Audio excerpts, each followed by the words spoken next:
संविधान सभा की कार्यप्रणाली। संविधान सभा की पहली बैठक 9 दिसंबर 1946 को हुई थी। मुस्लिम लीग ने बैठक का बहिष्कार किया था, अलग पाकिस्तान की मांग पर बल दिया। इस बैठक में केवल 207 सदस्य ने हिस्सा लिया। फ्रांस की तरह इस सभा के सबसे वरिष्ठ सदस्य डॉक्टर चिराग सिन्हा को सभा का अस्थायी सभापति चुना गया।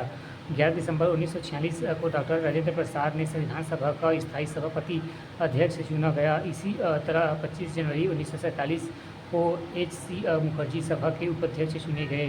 बाद में सत्ता ने भी दो उपाध्यक्ष बनने की संकल्प लिया एवं तदनुसार 16 जुलाई 1947 को T.V.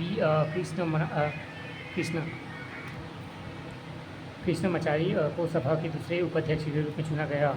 उद्देश्य 13 दिसंबर 1946 को पंडित नेहरू ने ऐतिहासिक उद्देश्य प्रस्ताव पेश किया। इसमें संवैधानिक संरचना के ढांचे एवं दर्शन की झलक थी। इसमें कहा गया था, पहला, यह संविधान सभा भारत को एक स्वतंत्र एवं संप्रभुत्व राज्य घोषित करती है तथा अपने भविष्य को प्रशासन को चलाने के लिए एक संविधान का निर्माण की घोषणा करती है। चौथा, भारत सरकार अधिनियम 1935 ने संपत्ति और अन्य योग्यता के आधार पर सीमित मताधिकार प्रदान किए थे। दूसरा, ब्रिटिश भारत में शामिल सभी क्षेत्रों में भारतीय राज्यों को शामिल सभी क्षेत्र एवं भारत से बाहर के इस प्रकार के सभी क्षेत्र तथा वे अन्य क्षेत्र जो शामिल नहीं होना चाहते भारतीय संघ का हिस्सा होंगे। तीसरा, उक्त वर्णित सभी क्षेत्रों तथा उनकी सीमाओं का निर्धारण संविधान सभा द्वारा किया जाएगा तथा उनके लिए उपरांत के नियमों के अनुसार यदि वो चाहें तो उनकी विशिष्ट शक्तियाँ उनमें निहित रहेगी। प्रशासन के संचालन के लिए भी वे सभी शक्तियाँ केवल उनको छोड़कर जो संघ में निहित होंगी उन राज्यों को प्राप्ति होंगी। चौथा, प्रभुत्व स्वतंत्र भारत की सभी शक्तियों एवं प्राधिकार इसके अभिन्न अंग तथा सरकार के अंग एवं सभी का स्रोत भारत की जनता होगी। पाँचवा, भारत के सभी लोगों के लिए न्याय, सामाजिक, आर्थिक एवं राजनीतिक स्वतंत्रता एवं सुरक्षा अवसर की समानता, विधि के समक्ष समता एवं विचार एवं अभिव्यक्ति, विश्वास, भ्रमण एवं संगठन बनाने आदि की स्वतंत्रता तथा लौकिक नैतिक स्थापना सुनिश्चित की जाएगी। छठवां, अल्पसंख्यकों एवं पिछड़े वर्गों एवं जनजातीय क्षेत्रों के लिए पर्याप्त सुरक्षा प्रदान की जाएगी। सातवां, संघ की एकता को अक्षुण्ण बनाए रखा जाएगा तथा इसके भूक्षेत्र एवं समुद्र एवं वायु क्षेत्र में सभ्य देश की न्याय विधि के अनुरूप सुरक्षा प्रदान की जाएगी। और आठवां, इस प्राचीन भूमि को विश्व का उनका अधिकार एवं उचित स्थान दिलाया जाएगा। विश्व शांति एवं मानवता कल्याण को बढ़ावा देने के लिए नियमित उनके योगदान को सुनिश्चित किया जाएगा। इस प्रस्ताव को 22 दिसंबर 1947 को सर्वसम्मति से स्वीकार कर लिया गया। इसमें संविधान के स्वरूप को काफ़ी हद तक प्रभावित किया। इसके विपरीत रूप से संविधान को प्रस्तावित बनी स्वतंत्रता अधिनियम द्वारा परिवर्तन। संविधान सभा से खुद को अलग रखने वाली देशी रियासतों के प्रतिनिधित्व धीरे धीरे इस शामिल होने लगे। 28 अप्रैल 1947 को इसमें 6 राज्य एवं 5 के प्रतिनिधित्व सभा के सदस्य बन चुके थे। 3 जून 1947 को भारत को बंटवारे के लिए पेश की माउंटेन योजना को स्वीकार करने के बाद अन्य देशी रियासतें ज़्यादातर प्रतिनिधित्व करने में। पाँचवा, इनमें शामिल थे बड़ौदा, बीकानेर, जयपुर, पटियाला, रीवा एवं उदयपुर।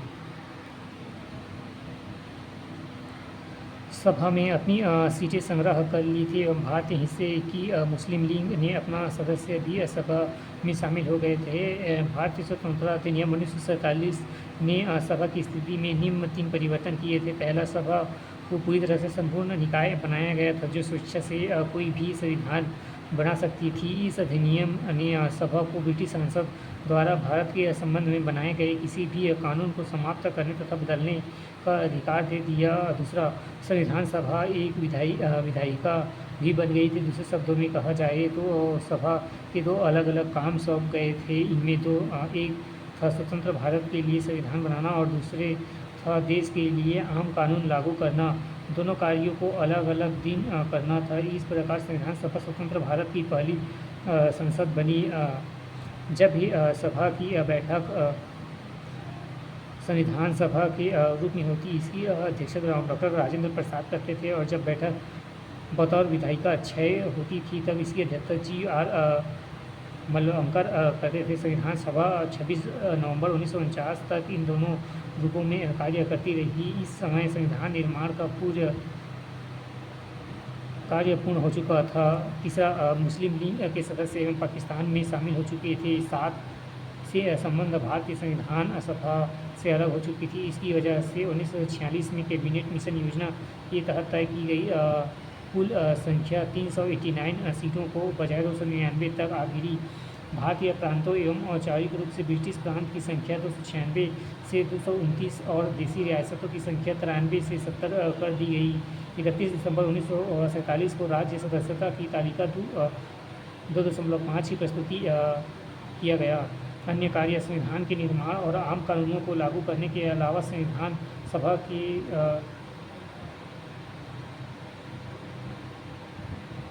कार्य भी किए। पहला, इसमें मई 1949 को राष्ट्रमंडल ने भारत की सदस्यता का सत्यापन किया।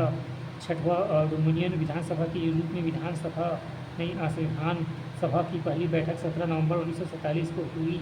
GV मलावकर को इस अध्यक्ष निर्वाचन किया गया।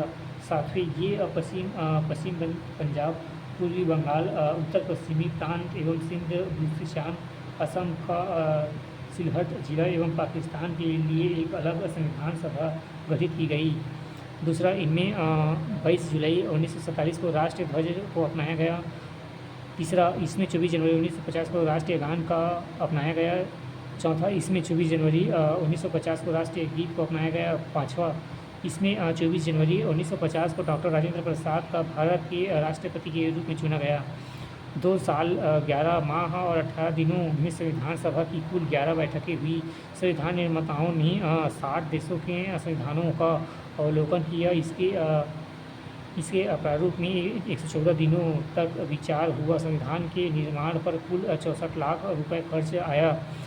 24 जनवरी 1950 को भारतीय संविधान की अंतिम बैठक हुई। इसके बाद 26 जनवरी 1950 से 1951-1952 में हुए आम चुनावों के बाद बनने वाली नई संसद 8 के निर्माण तक भारत की अंतिम संसद के रूप में काम किया। संविधान सभा के सत्रों को पूरी तरह से सूची तालिका 2.6 में दी गई है।